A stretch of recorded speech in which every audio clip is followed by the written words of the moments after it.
positive mindset for parenting dynamics. Today I'm going to give you 5 steps toward a healthier parenting dynamic with your partner. Good cop, bad cop does not work in all families. So today we're going to talk about what you should do instead. If that sounds good to you, stick around. But first, check and see if you're a subscriber. And if not, click that subscribe button and the bell so you learn when we drop videos like this to help simplify your life. You have lower stress and more success. I'll be right back. GILD Coaching. More success, less stress. Often when I'm counseling couples, they bring parenting issues to me because a lot of them are parents. And usually most of the issues have to do with one parent having different ideas or boundaries or abilities than the other parent does. So an example is one parent may want to limit screen time before bed, and then the other parent just can't stand listening to the whining and gives in, which completely disempowers the parent who set the boundary. So that's just one example of a way that parents may be sometimes missing the mark on co-parenting. Oftentimes co-parenting is a term that's used for couples of divorce to say we still have to co-parent this child. Any child with 2 parents needs to have parents that are co-parenting because there's 2, so you're co-parents. So if you've fallen into sort of a good cop, bad cop rhythm with your partner, or you're feeling a little bit of tension because there are disconnects, like I just explained, your children may be having more emotional or behavioral difficulties than you even realize. And the reason is when you don't have consensus in your co-parenting relationship, the children don't feel stability and dependability in the rules. And so when they don't feel that solid structure or solid foundation, it causes them to feel the opposite of safety. They feel very much endangered emotionally and mentally, and it puts them on a wobbly playing field. So we want them to have a strong, solid foundation. You and your partner don't have to see eye to eye on everything, but it's really more about coming together to create consensus and then to go from there. So I always like to start from a place of values. If you don't know what your values are, I have a values assessment. You can do it as an individual. You can also do it as a couple. You can do it as an organization. If you're talking about, your team at work or whatever, you need to start from a place of values. So rather than honing in on one particular likely mundane parenting agreement, like I can't believe you gave them another cookie, have a conversation with your partner about your overarching parenting values. So please do use that free value assessment. We have it on our website. We have it on our blog. I will write a blog to go along with this video today, and I'll include that values assessment as a link on there. It's free. You can just download it. Understand your desires for your children. How do you want your children to describe their relationship with you when they're older? Think about that.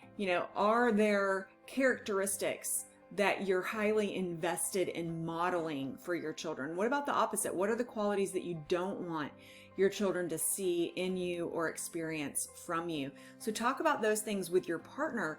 It's just like any other partnership. Think about a business partnership. You're in partnership with another person. You have to be on the same page with where you're going, what your tactics are. And so this is very, very important as well. Number 2, focus on where your partners and your experiences overlap rather than where they diverge. So one parent might always give in to a child's distress because they experienced distress when they were younger, and so they're connecting with that child on an emotional plane. Whereas the other parent might prefer to allow the kid to tough it out. So in both cases, parents experience discomfort when their child has difficult feelings. So recognizing that you're both experiencing discomfort because of what your child is going through is that root commonality. So instead of focusing on how it manifests differently, you're focusing on that mutual understanding of empathy, and that sets the stage for more effective co-parenting. Then you can discuss, well, here's the reason that I want them to tough it out, or here's the reason that I think an empathetic response is best. And you can decide, where is a meet in the middle place that both of us can feel good about so that we don't feel like one is undermining the other's style. So once you've landed on some of those common values that our free tool is going to help you to do, and you shift gears to speaking in more concrete, actionable terms. How can you both commit to achieving the goals to which you aspire? What's the path toward getting to those goals? How can you hold each other accountable in supportive ways? There are different ways that you can do this. I'm happy if you'd like to talk with me about it. I'm happy to talk with you. You can always go to schedulegild.com and just schedule some time with me. That's easy. We can talk this through and help you figure that out. But really shift gears toward taking action rather than talking only about the past. The past is only a good reflection to use for examples of what might be repeated in the future so that you can come up with a different plan to do it. You don't want to beat up on each other. You want to always recognize very intentionally and explicitly that your child's relationship with you is just that. It's your child's relationship with you, and it's going to look different than your child's relationship with your partner. And that's not only okay, it's absolutely as it should be. Sharing parenting values and agreeing on the steps needed to embody those values does not mean that the goal is that you have carbon copy clone relationships.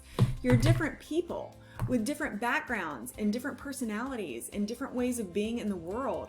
And just like, think about your friend group. You probably have more than one person in your friend group. You don't have the same thing in common with friend A as you do friend B. So you're not going to have the same relationship. And expecting them to be the same doesn't make any sense. Same thing with your child. So when your child feels comfort and security in being able to have unique relationships with each of you as individuals, and then with you as a parenting partnership, they will learn different communication skills. They'll learn different ways to interact with the world, and all of their emotional experiences will be richer for that. It's really important that you share an overarching framework in accepting the places you differ as parents, so that you can understand how your child can be enriched through those differences and because of those differences. So then all of a sudden, instead of having it be a place of discord, you find those differences as a place of inspiration. Remember, parenting is a marathon, not a sprint. I mean, I've got one about to graduate high school, and I just think about it. Golly, it seems like only yesterday she was graduating from kindergarten, but it goes fast, but the day-to-day can feel very, very slowly. It's not your job to micromanage how the relationship between your child and your partner develops. It's theirs. That's important in marriages. That's also important in divorces. A lot of times I've seen divorced couples, one blames the other that they don't have as good of a relationship. It's really up to each person to have their own relationship. In that situation of divorce, just an aside for divorce, it's also up to each person to not try to thwart the relationship of the child with the other one. That's just nonsensical. That's wrong. Okay. All right. So my fifth point today, I want you to try an exercise. So play around with dividing the two roles, taskmaster and disciplinarian, nurturer or fun one, more evenly. Instead of having the taskmaster and the nurturer be the same all the time, or the disciplinarian and the fun one be the same all the time, you need to figure out how you can spend maybe an entire weekend morning focusing on play and humor if you are usually the taskmaster or the disciplinarian. Don't make a single demand of your kids. If you're always the fun one, take on the responsibility of getting the kids through a complete morning routine at least one day a week. If you notice anxiety or resistance as you are going through this, you can discuss it with your kids. You can discuss it with your partner. Let them know, hey, this is a space of growth for me. I'm normally the fun parent. Maybe dad normally takes you through your morning routine, and it's mom taking you through your morning routine, and I'm doing it a little bit differently. It's an exercise for you that dad's way isn't the only way. It's an exercise for me that I'm usually not the organized one, and now I'm trying to be.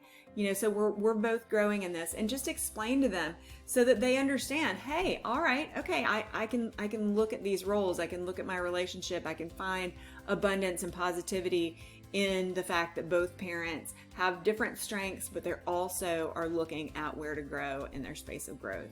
If you follow these 5 steps, your parenting cohesiveness will become stronger, and your relationship will be better with each other as well. And one last thing, if you focus on having a strong relationship with your partner, what you're doing is you're helping, by example, you're helping your child to develop stronger relationship skills because they are watching all the time. All right, if this was of any help to you, give me a thumbs up. And if you didn't already, subscribe and hit the bell so you learn the next time we drop a video like this to help you live a happier, more successful, peaceful life. See you next time.